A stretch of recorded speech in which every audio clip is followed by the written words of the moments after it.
ሰላም ኣብ መላዓለም ዘለኹም ክብራት ኣሕዋት ሰላም እግዚኣብሔር ምሳኹም ይኹን።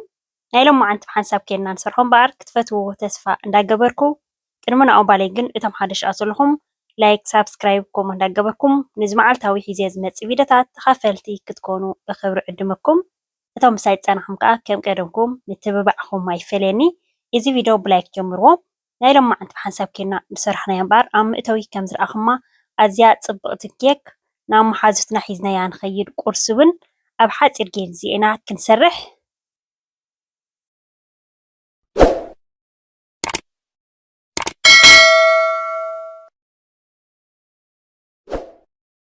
ባር ንዛ ፅብቕቲ ኬክ ክንሰርሓ ዘድልየና ኣብዚኣ እንቋቑሖ ኦርጋኒክ ማለት እዩ ብዮ በዘናይ ዝዓዲ ከምዚ ናይ ዓድና እንቋቑሖ ኣዳልየ ዘለኹ ገጅፍ ዝበለ ንሰርሕ ተኾይና ኣብዚ ሓቢልና 5-6 ክንገብሮ ንኽእል ኢና። ብጣዕሚ ገጅፍ ተኾይኑ ንእስ ዝበለት ማእኸለይቲ ተኾይና ከዓ 2 ሓባ 3 ሓባ ከዓ ክንጥቀም ንኽእል ኢና። እቲ እንቋቑሖ ፀገም የብሉን እዩ። ብዝሓለፈ ኣርኤክን ነይረ ማለት እዩ። ብሓንሳብ ኬድና ሰሪሕና ነርና። ሕጂ እንታይ ጌርናያ ነርና እቲ ብጫ በይኑ ፈሊናዮ ነርና። መቸም ክትለማመድ ከለኻ ብፍላይ ኣብ ናይ መጀመርያኻ ኬክ ክትሰርሕ ከለኻ ብጣዕሚ እዩ ዝኸብደካ ዝኣቤካ ማለት እዩ። ብዝተፈላለየ ጌርካ ትፍትኖ መሽዑ ካብቲ ፅቡቕ ዝመፀልካ ከዓ ትጥቀም ማለት እዩ። ዝሓለፈ ሕጂ እቲ ብጫ ኣቐሚጥና እዚ ፃዕዳ ጥራይ ሃሪምናዮ ነርና። ሕጂ ከዓ ኩሉ ብሓንሳብ ጌርና ማለት እዩ። ሕጂ ሽኮር ኣብዚ 100 ግራም ሽኮር እየ ዝጥቀም ዘለኹ። ቫኒላ ሽኮር ከዓ 800 ግራም እያ ዝሓንቲ ዕሽግቲ 16 ማለት እዩ። 2 ዕሽጓት ከዓ ይጥቀም ኣለኹ ማለት እዩ። ኣብዚ ሕጂ ብዝሓለፈ እቲ ግራም 250 ግራም 100 ግራም ሚሊሊተር ገለ ትብልዮ ዘለኹሲ እንታይ እዩ ኣይተረድኣናን። እቲ ዓቐን በቲ ናይ ግራም ማለት እዩ ከምኡ ኢልክን ፅሒፍክን ነርክን። ንኣብነት ሕጂ 250 ግራም ተጠቒምና ርብዒ ማለት እዩ። በቲ ናይ ኪሎ ናይ ሚዛን ክነብሎ ተኾይና ርብዒ ማለት እዩ። 500 ተጠቒምና ከዓ ፊኖ እንተኾይኑ ሕጂ ንጥቀመሉ ፍርቂ ኪሎ ማለት እዩ ዝኾኑ ዘሎ በቲ ናቱ ዓቐን ኢና 200 ግራም 100 ግራም ንብሎ ተኾይና ማለት እዩ። እንደገና ከዓ ዋላ ዘይቲ ይኹን ዋላ ጠስሚ ንጥቀም እንተሊና ከዓ 100 ግራም ንኣብነት እንተኾይኑ ካብ ፍርቂ ርብዒ ቆርብትለይ ጉድል ዝበለት እምበር ፍርቂ ርብዒ ዝኸውን ኢና ርብዒ ፍርቂ ኪሎ ዝበሃል ማለት በቲ ናይ ሚዛን ክንከይድ ተኾይና። ሕጂ ኣብዚ እንታይ ገይረ ኣለኹ ከም ትሪእዎ ዘለኹም ን10 ደቂቕ እቲ ብጫ እቲ ፃዕዳ ብሓንሳብ ገይረ ሕውስውስ ኣቢልዮ ልክዕ ከምዚ ኮይኑ ፎኩስ ኮይኑልና ኣሎ ማለት እዩ። ብጣዕሚ ቀላል እያ።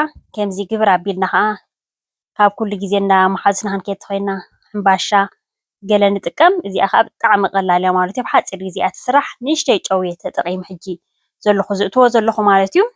ፀባ ከዓ 100 ሚሊሊተር ፀባ ዝጥቀም ዘለኹ። ሕጂ ኣብዚ ዘርእየክን ዘለኹ እቲ ዓቐን ብኩባያ እየ ዝጥቀም ዘለኹ ማለት እዩ። እንታይ ንክርዳእክን በቲ እንታይ ዝበሃል ቁርብትለይ ከቢድኩን እንተኾይኑ በዚ ኩባያ እንዳገበርና ዋላ ተሓርጭ ከማን ብኡ ጌርና ኢና ክንዕቁኖ ማለት እዩ። ዘይቲ ከዓ ከምኡ 100 እየ ተጠቒመ ዘለኹ 100 ሚሊሊተር ማለት እዩ።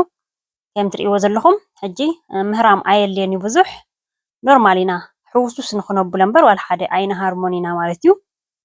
ከምዚ ጌርና ሕውስውስ ኣቢልና 1 ደቂቕ ዝኸውን ምስ ሓዋወስናዮ ከዓ ሓሩጭና ክንገብር ኢና ማለት እዩ። ሓርጭ እንዳነፈና ኢና ክንጥቀም ምክንያቱ ብጣዕሚ ፎኩስ ዝገብረልና እንዳነፈና ንጥቀሞ እንተኮይና እቲ ሓሩጭና ማለት እዩ። ኣብኡ ከሎ ንጥቀም እንተኮይና ከቢድ እዩ እንዳኸበደ እዩ ዝኸይድ።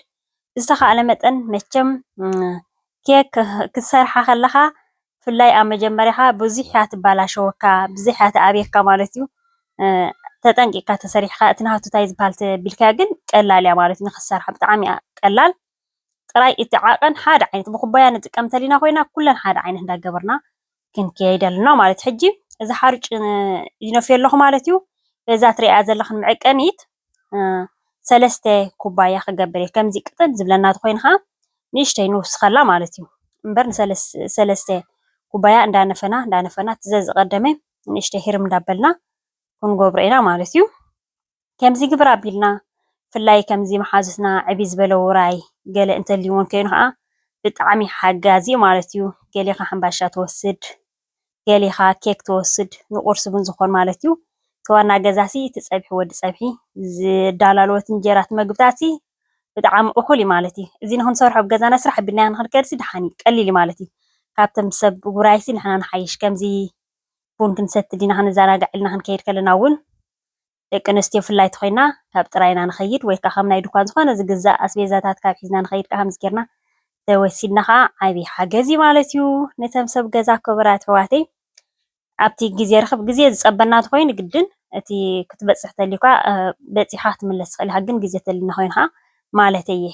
ሕጂ ኣብዚ ከዓ እንታይ ተጠቒመ ዘለኹ እቲ ሓርጭ ምስ ገበርኩ ከዓ ቤኪንግ ፓውደር ማለት እዩ 15 ግራም እየ ተጠቒመ ዘለኹ። ንዓኡ ሕጂ ምስቲ ሓርጭ ዳሕረዋይ እትየዮ ዘለኹ ምክንያቱ እቲ ናቱ እንታይ ዝበሃል ምእንታን ከይድከን ድሕሪት ክንእትዎ ኣለና ምስ ሓርጭ እንዳነፈና ክንእትዎ ንኽእል ኢና። ኣብዚኣ ሕጂ ፎኳስ ዝገብረልና 3 ኩባያ ሓርጭ ምስ ተጠቒምና ኣለና። እዚኣ ሓርጭ እዚኣ ከዓ ሰኣላኣ ማለት እዩ ናይ ዕፉን ሓርጭ እንድያ ብጣዕሚ እዩ ነቲ ኬክ እንታይ ዝበሃል ዝገብረልና ክፎኩስ መዓት እዩ ዝገብሮ ትርር ዝበለ ፅቡቅ ይገብረልና ማለት እዩ። ክልተ ክወስድ ኢኻ ኣብዚኣ ሕጂ ክነብዝሐሉ ግን የብልና ነብዚ ከምዚ ክትሪኦ ብጣዕሚ ከምዚ ፀባ በቃ ፓውደር ፀባ እዩ ዝመስል ኣብዚ ሕቲ ኣቢልናሉ ግን ክራፋተተና ይኽእል እዩ ማለት እዩ። ከምዚ ፈርከሽከሽ ስለ ዝብል ክነብዝሐሉ የብልናን ማለት እዩ። ንኣብነት ዕሩይ ገጅፍ ንሰርሕ ተለና ኮይና ከዓ 3 ክንገብሮ ንኽእል ኢና።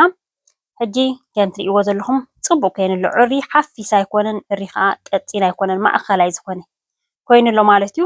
ከምኡ እንተኮይኑ ከዓ ፎኪስ ዝኾነ ፅቡቅ ክኾነልና ይኽእል እዩ ማለት እዩ። ከምዚ ጌርና እቲ ሕምባሻ ምስንካት እኳ ከምዚ ኣቃሚምካ ከመይ ፅቡቅ መፀልካ ከመይ ፎኪስ መፀልካ እምበር ባህላዊ ሕምባሻ ዳርጋ ኩላትና ንኽእሎ እንዲና እዚ ከዓ ከምዚ ጌርና ብንእሽተይ በዓልና እንዳለመድና ንፀንሕ ሽዑ ኣብ ናይ ደቅና ፐርሰይ ክኾን ከሎ ዓይኒ ንሽገር ኢና ማለት እዩ። ኣብ ንሓና ዝኾነ ከብለና ከሎ ባዕልና እንተኽኢልና ማለት ከምዚ ኣይክእለን የልና ግን ክንዓፅዎ ወይ ከዓ ካብ ደገታት ክንገዝእ የብልና ባዕልና ኣድልዎ ኣቢልና ኬክ ክንሰርሓሎም እንተኮይና ቶርታ ንሰርሓሎም እንተኮይና ከዓ ንደቅና ባዕልና ስራሕናይ ከዓ ደስ ይብሎም ማለት እዩ። ሕጂ በዚኣ ገይረ ክሰርሕ ንዚኣ ዘይቲ ክገብራ እየ ፅቡቅ ገይረ ክለኽዮ ማለት እዩ። ንዳሕራይ ውፅእ ክብለልና ወይ ከዓ ማዕርኣ ጌርና እውን ወረቐት እውን ቁርፅ ኣቢልና ክንእቱ ንኽእል ኢና ማለት እዩ። ሕጂ ከም ትሪእዎ ዘለኹም እንታይ ዝበሃል ገይረ ኣለኹ ፅቡቅ ገይረ ለኻኸየ ኣለኹ ቁሩብካ ዘይቲ ስዕር ኢላት እኒኣ ዘላ ግን ኣፅፍፍ ነብሎ ንኽእል ኢና ማለት እቲ ናቲ ዘይቲ ተብዚሕናሉ ኮይና እቲ ኦፎና ግን ኦልሬዲ ወሊዕናዮ ክንፀንሕ ኣለና ክሳብ 8 ደቂቕ 10 ደቂቕ ዘለዎ ረሲኑ ክፀንሐልና ክኽእል ኣለዎ። ሕጂ ሕጥጥ ኣቢልና ከምዚ ጌርና ንእሽተይ ነገር ከየትረፍና ኩላ ናብኣ ንገብራ ማለት እዩ። ሕጂ ኣብቲ ማእኸል ከምዚ ቀጢፉ ብኡ ንፍሕ ይብለና እዩ ሓደ ዓይነት ክመፀና ከምዚ ጌርና ህርም ክነብላ ክሳብ 4-5 ግዜ ዝኸውን ሽዑ ሰጥ ዝበለ ምእንታን ክኾነላ ማለት ስኢልና ተጌርናዮ ግን ከምዚ ፋሕ ዝበለ ይመስለካ ግን ፅቡቅ ኣይኮነን እዩ። ን30 ደቂቃ ናይ ላዕልን ናይ ታሕትን ብ170 ጌርያ ዘለኹ ከምዚ ቡርቱዕ ተኮይኑ ናሃትክን ወይ ከዓ ዝሑል ተኮይኑ 180 75 170 እንዳረኣኸ ፀገም የብሉን ማለት እዩ። ኬከይ ክሳብ ትበስል ከዓ ሻወረይ ወሲደ ተሓፃፂበ ገለመለ ማለት እዩ። ፅዕድውድው ኢልና ከም ትሪእዎ ዘለኹም ፃዕዳ ክዳንና ግብር ኣቢልና ክቡራት ኣሕዋተይ ኣብዚኣ ዝሕል ምስ በለት ከዓ ከምዚኣ ጌርና ክንሰርሓ ስራሕ ኣቢልና ከዓ ንወስዳ ማለት እዩ። ንዓና ከም ዝበልኩን ሙሉእ ፓወር እውን ኣለና ሙሉእ ሓይሊ ኣለና ማለት እዩ። ኣብ ገዛ ማለት ከምዚ ዕብይ ዝበለ ውራይ ተኮይኑሲ ክትሓስቦ ጥራይ ከማን የብለካ እዩ ማለት እዩ።